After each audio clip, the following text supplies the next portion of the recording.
Ces abeilles sont les fidèles gardiennes de sa santé, toujours à portée de main sur le seuil de la maison. Marie Spioche puise dans sa ruche comme dans une armoire à pharmacie.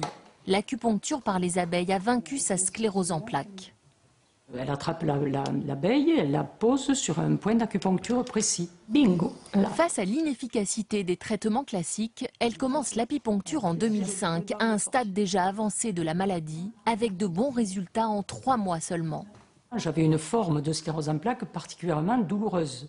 Et les douleurs ont cessé progressivement à 100%, mais vraiment à 100%.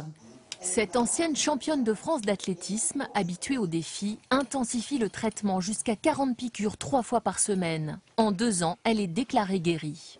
Pour la médecine, là on peut l'attester. Le cliché atteste que la maladie est stoppée. Ce médecin a troqué ce jour-là sa blouse blanche pour la combinaison de l'apiculteur. Chez le docteur Touroud, les abeilles jouent les infirmières. C'est absolument pas dangereux dans la mesure où on n'est pas allergique. C'est pourquoi c'est important d'avoir fait un test d'allergie avant toute chose. Atelier pratique pour ces personnes souffrant de douleurs articulaires ou de maladies neurodégénératives.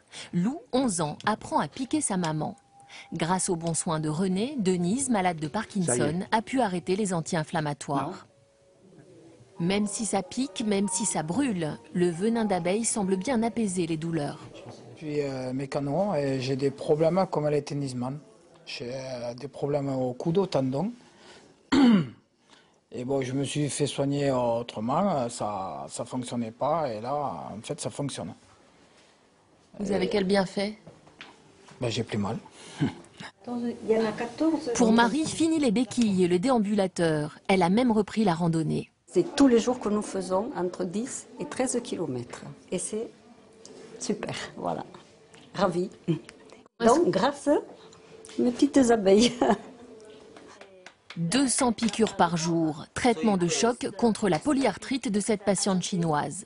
Très répandue en Chine, l'apipuncture est aussi pratiquée aux États-Unis, en Russie et en Europe de l'Est pour les propriétés du venin. Le venin, on considère qu'il passe dans le sang et que ces molécules qui passent dans le sang vont agir à distance et vont agir entre autres sur le cerveau, sur les muscles. C'est efficace, ça a été démontré sur des douleurs arthrosiques, sur des, vous avez pu le voir, hein, sur des patients qui ont des lombalgies chroniques anciennes, difficilement traitables, ou qui ne supportent plus les médicaments modernes. Encore balbutiante en France, cette pratique médicale doit toujours être encadrée par un professionnel.